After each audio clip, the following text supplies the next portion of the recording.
चलो आज हम लोग देखेंगे औरंगजेब के काल में जो क्या बोलते हैं ये सब लिखे गए थे साहित्य उसके बारे में। ठीक है, औरंगजेब के काल में जो साहित्य लिखे गए थे, तो औरंगजेब के जो काल में साहित्य लिखे गए ना उसमें से सबसे ज़्यादा तुमको एक जैसा नाम जैसे जैसे आलमगिरी या आलमगिरी नामा है ना, ये नाम तुमको बाकी जगह तुमको नहीं मिलेगा ना। जैसे कि अकबर वाले में या फिर जहांगीर वाले में, शाहजहां वाले में, ये तुमको मतलब इस टाइप में नहीं मिलेगा आलमगीर नामा ना। तो आलमगीर नामा जहाँ तुमको मिल जाए ना, मतलब समझ लेना वो अकबर का, वो औरंगजेब के समय में ये लिखा गया। ठीक है, ये साहित्य औरंगजेब के समय में, चाहे वो आलमगीर सिर्फ आलमगीर नामा हो और मासिर ए आलमगिरी हो, मासिर मासिर ए आलमगिरी, ठीक है, या फिर फुतुहात ए आलमगिरी हो, फुतुहात, ठीक है, या फिर फतवा ए आलमगिरी हो। तो ये जो आलमगिरी है ना, ये या वाक़यात ए आलमगिरी हो। तो मतलब आलमगिरी जितना भी तुमको आलमगिरी है ना, तो वो अगर तुमको मिले तो मोस्टली तुमको करना कब, किसमें, कि औरंगजेब के काल में मोस्टली। ठीक है, अब ये नहीं बोल रहे कि सब में नहीं करना, हो सकता है एक आधा कहीं मतलब किसी में आलमगिरी करके लिखा हो, बट ज़्यादातर तुमको आलमगिरी वाला जो साहित्य है वो तुमको मिलेगा कहाँ पे, औरंगजेब के काल में। ठीक है, तो देख अभी तुम पढ़ोगे तो तुमको पता चल जाएगा कितना आलमगिरी उसके समय में लिखा गया था। देखो पहले हम लोग पढ़ते हैं सिर्फ आलमगीर नामा, जिसको बोलते हैं आलमगिरी। इसके लेखक मोहम्मद काजिम थे। ठीक है, देखो इसमें कैसे हम लोग याद करें, आलम, आलम से याद करो आलस। ठीक है, आलस,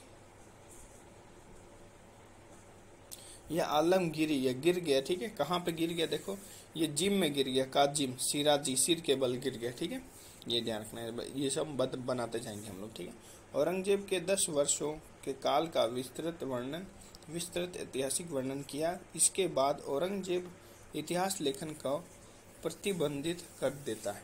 ठीक है, इसके बाद में औरंगजेब का मन कर दिया कि बंद कर दो इसको।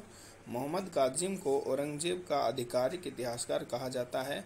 बाद में हातिम खान ने आलमगीर नामा नामक नाम से पुस्तक लिखी। हातिम, हातिम वो मूवी में आता था ना, हातिम ताई वाला।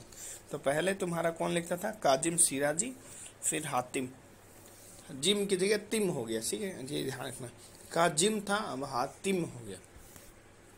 ठीक है, ये ध्यान रखो, 10 वर्षों तक लिखता है, उसके बाद में खुद ही बंद कर देता है।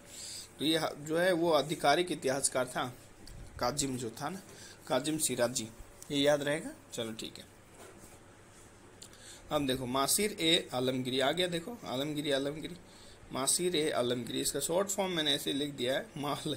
ठीक है, ताकि मान लो मासिर मतलब मासिर ए आलमगिरी, इसे किससे ट्रिक बनाएंगे बताओ। तो देखो आलमगिरी तो हो गया वो वाला, सिर्फ आलमगिरी होगा तो आलस से या जिम से, इस तरह से याद करो ना कि आलमगिरी मतलब आलम जो है गिरा कहाँ पे, तो गिरा तो जिम में गिरा, पहले वाले के बता रहे हैं, जिम में गिरा है ना, सिर के बल। तो काजिम सिराजी 10 साल तक लिखने का मौका, मतलब 10 साल तक गिरा वो पड़ा ही रहा। फिर जो है हातिम ने आके उसको उठाया, ये ट्रिक था पिछली बार का, है ना। अब ये इसको थोड़ा अलग बनाएगा ना कि मासिर ए आलमगिरी मतलब, मासिर ए आलमगिरी मतलब मौसा जो है उसको बहुत आलस आता है। कोई मौसा है, किसी के घर का मौसा है, वो बहुत आलस है। ठीक है, उसका लेखक का है साकी मुस्तंद खां। ठीक है, और जद्दूनाथ सरकार ने इस पुस्तक को मुगल साम्राज्य का गजेटियर कहा है। पूछ सकता है, ये पूछ सकता है मुगल साम्राज्य का गजेटियर किसे कहा, सॉरी किसे कहा जाता है, तो मासिर ए, हाँ ये मासिर ए आलमगिरी को। ठीक है, और इसे सतनामी विद्रोह का उल्लेख मिलता है। ठीक है, ये पुस्तक औरंगजेब की मृत्यु के बाद लिखी थी, सोचो औरंगजेब की मृत्यु के बाद लिखी गई थी। ठीक है, तो जो मौसा जी था ना, वो जो औरंगजेब के थे, आलमगीर है ना, वो बहुत का आलस करते थे। ठीक है, ऐसे याद कर सकते हैं। ठीक है, तो वो क्या है, एकदम मुस्तंद थे, मुस्तंद होते ना, मुस्तंड थे, तो वो मुस्तंड, पर वो काम उम नहीं करते थे, आलस करते थे। ठीक है, मुस्तंड थे, और उनका नाम था जड्डूनाथ। ठीक है, उनका नाम था जड्डूनाथ। क्या नाम था, जड्डू। वो क्या करते थे कि उसने बताया कि भाई ये तो है, ये जो तुम बना रहे हो ये मुगल साम्राज्य का गजेटियर है, अच्छे से बनाना। सतनामी विद्रोह, देखो भले आलसी थे, पर जब सत्य बोलते थे तो विद्रोह करवा देते थे, और उनके सत्य में इतना पावर था कि विद्रोह कर देते, सतनामी विद्रोह। ठीक है, अब देखो ये जब ये सब जो है सारा हुआ ना, ये सब कब लिखा गया, ये औरंगजेब की मृत्यु के बाद लिखा गया ना, सब जो है औरंगजेब की मृत्यु के बाद लिखा गया, ध्यान रखना, ठीक है। अब देखो अब कौन सा है, मुंतसब उल लुआब, लुबाव, मुंतसल उल लुबाव, मल मल मुल या मल या मुल जो भी। देखो अब मुंतसब उल लुबाव, देखो किसी के साथ तुम्हारा लुभाव होगा ना वही तुमसे खफा भी होगा ना, है ना भाई। लुभाव मतलब क्या होता है भाई, किसी से प्यार होना, लव होना, या लव का लव लिख सकते हो, ठीक है। लुभाव से लव हो जाएगा, ठीक है। तो याद रखना मुंतसब उल लुबाव मतलब उसी आदमी का मल भी निकलेगा बेचारे का, प्यार में है ना, प्यार में फंस के। तो इसके लेखक खफी खां, ये तो हमेशा ज्यादा खफी रहते थे, लव में आदमी खफा रहता है, ये है कि नहीं। इसमें औरंगजेब के शासनकाल का आलोचनात्मक विवरण दिया है। और देखो प्यार से दुखी जो पीड़ित होता है ना, वो हमेशा प्यार का बुराई करता है, बोलता है कि मत करो, सिंगल रहो, ये सब है ना, लंद फंद बहुत सारा बात।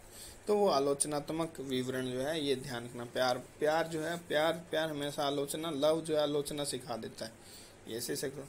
इसे खफी खां ने चुपकर गुप्त तरीके से लिखा था, ये आराम से गुप्त, भाई जब इसका आलोचना कर रहा है उसी के काल में तो लिखने देगा, नहीं लिखने देगा तो गुप्त ही लिखेगा ना। इसने औरंगजेब के शासनकाल में व्याप्त भ्रष्टाचार पर चोट की गई है ना, और जो भी मतलब जो क्या बोलते हैं कि भ्रष्टाचार जो थी उस समय औरंगजेब के काल में, उसके बारे में इसको बताया गया, ठीक है। अब है फुतुहात आलमगीरी, ठीक है। मतलब अगर तुम्हारा हाथ ही बहुत आलसी है, तुम तो आलसी हो ही, तुम्हारा हाथ भी बहुत आलसी है, तो क्या होगा तब, तो भाई तुम्हारा ईश्वर ही मालिक है, ठीक है, बोलते हैं ना।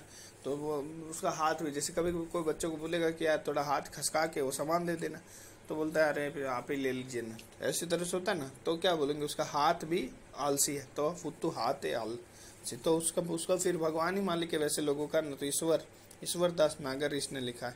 औरंगजेब के शासनकाल के 34वें साल तक इसका वर्णन है, 34वें साल तक, ठीक है, 34। औरंगजेब व राजपूतों के बीच हुए बदलते संबंधों का इसमें मतलब जो है इसमें वर्णन किया है। फुतुहात अब जो है क्या है कि इसमें मतलब ये समझ लो कि थोड़ा सा राजपूतों के बारे में और औरंगजेब के उससे संबंध के बारे में बताया है, ठीक है। मतलब ऐसे समझ लो कि औरंगजेब ने बोला कि हम राजपूतों पे हाथ नहीं उठाएंगे, ऐसे है ना, हाथ से फुतुहात। तो फतवा ए आलमगीरी, ठीक है, फतवा ए आलमगीरी, देखो ये फतवा आलमगीरी क्या है भाई, फतवा किसने जारी कर दिया है ना, तो ये ध्यान रखो। देखो इसको कैसे याद करोगे, देखो फतवा मतलब क्या होता है, औरंगजेब के समय किसने फतवा जारी किया था, ये हो सकता है, ये ऐसे याद कर लो भाई, औरंगजेब के समय फतवा किसने जारी किया, ऐसे करके। तो शेख निजाम की अध्यक्षता में 6 विद्वानों द्वारा ये रचित है, ठीक है, ये ध्यान रखना, ठीक है। कितने विद्वानों द्वारा, 6 विद्वानों द्वारा रचित है, ओके चलो हो गया, 6 विद्वानों द्वारा रचित है। देखो कैसे याद करोगे, फतवा लोग जो है मतलब ऐसे से आप समझो, फतवा कोई अकेला आदमी नहीं कर सकता है और 5-6 करते हैं, ठीक है।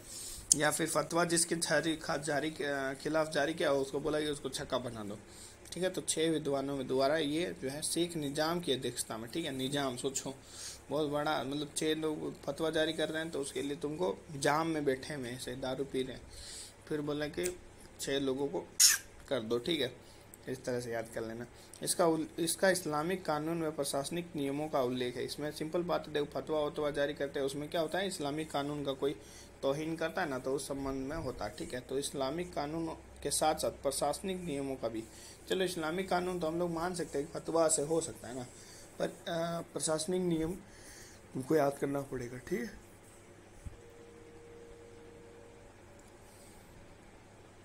ठीक है, ये हो गया। और क्या बोलते हैं है ना, इसे मुस्लिम विधि का सबसे बड़ा डाइजेट कहा जाता है, ठीक है। इसे मुस्लिम विधि का सबसे बड़ा डाइजेट कहा जाता है फतवा को। देखो फतवा है तो फतवा ही सबसे लिए जो है डाइजेस्ट नहीं होता, फतवा जो है लोगों को डाइजेस्ट नहीं होता, ऐसे याद कर लो, है ना। फतवा जो है वो लोगों को डाइजेस्ट नहीं होता भाई, लोग उसके लिए खिलाफ बोलते हैं ना, बहुत लोग। देखो मोमडन इंडिया में भी जो है एक लेडी लड़की थी, उसके जो है क्या है कि उसने क्या गीता पढ़ दी थी, तो उसके खिलाफ फतवा जारी हो गया। तो क्यों, जो फतवा जारी करते हैं, जो जाम में बैठे रहते हैं, वो लोग को है ना डाइजेस्ट नहीं होता है, क्यों इंडिया के मतलब जो भी कोई आदमी काम करता है ना, तो उसका डाइजेस्ट नहीं होता है, तो उसका ये ध्यान रखना है। मुस्लिम विधि का सबसे बड़ा डाइजेस्ट कहा जाता है इसे, ठीक है, फतवा वाले को। अब है खुलासत ए त्वारिफ, उल्टा त्वारिफ मतलब खुली तारीफ करो एकदम, त्वारिफ है ना, खुली तारीफ करो, ठीक है भाई। खुली तारीफ करोगे तो क्या होगा, तारीफ खुली तारीफ करोगे तो मतलब तुम क्या करोगे, बाद में उसको सुझाने की सोचोगे, है कि नहीं, ध्यान रखना।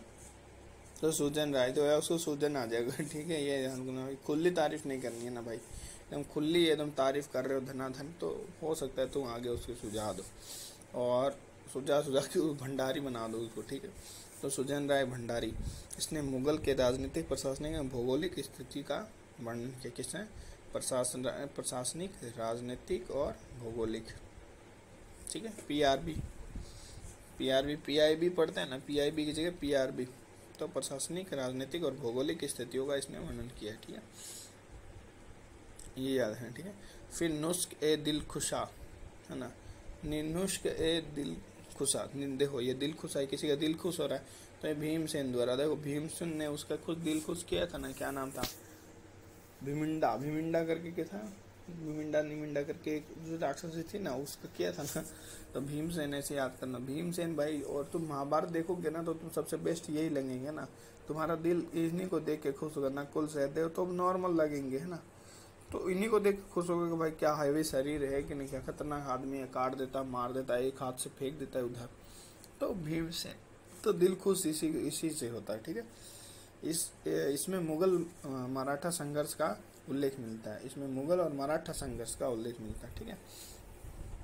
और ऐसे याद कर सकते हो कि भाई मराठा लोगों ने कभी भी जो है ना इसका दिल खुश नहीं किया था, इसलिए दिल खुश करने के लिए बोले कि इसी में लिखो ना मराठा लोगों के बारे में, ताकि नाम से तो कम से कम दिल खुश हुए, है कि नहीं। तथा मुगलों की सेवा में दक्कन सामंतों की उपस्थिति को सामान्य बताया गया, जो दक्कन सामंत थे उसकी स्थिति के बारे में थोड़ा बहुत बताया गया, ठीक है।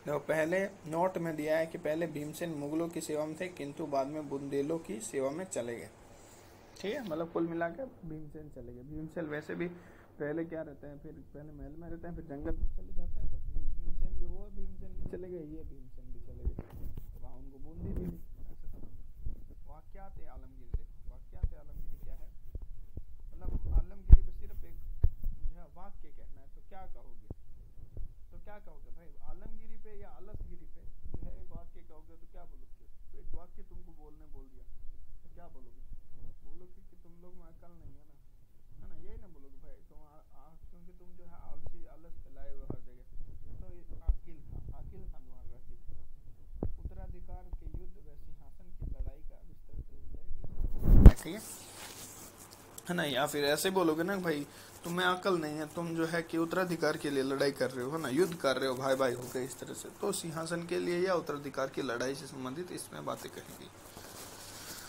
तो ये था कुल मिला के, तो कौन कौन सा था एक बार हम लोग नाम ही देख लेते हैं ना, नाम और लेखक देख लो कि मस्त है, वो बहुत है।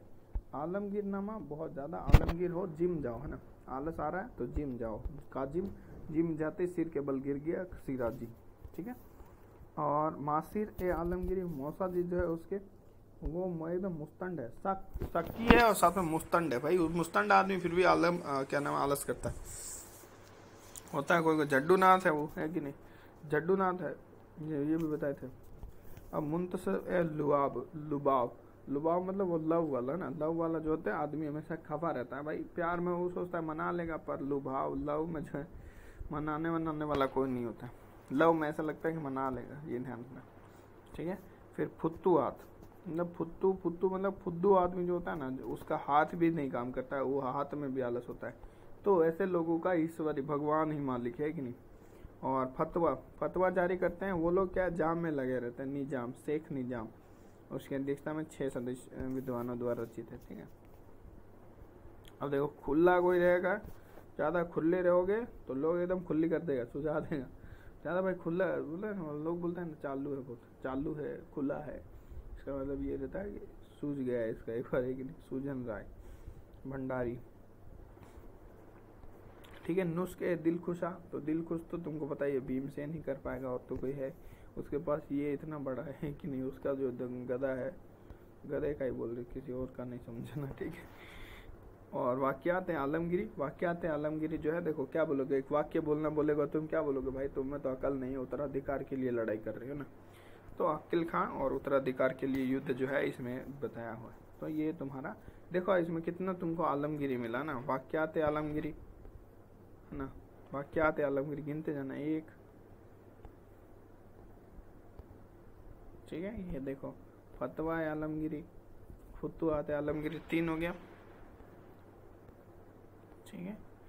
लुभाव एक, ये 4 मासिर वाला और एक नॉर्मल आलमगिरी, 4 5 आलमगिरी है, 6-7 पढ़े उसमें से 5 तो आलमगिरी निकल गए।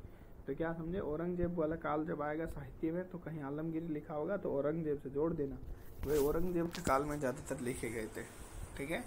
आज इसको इतना ही रखते हैं, थैंक यू।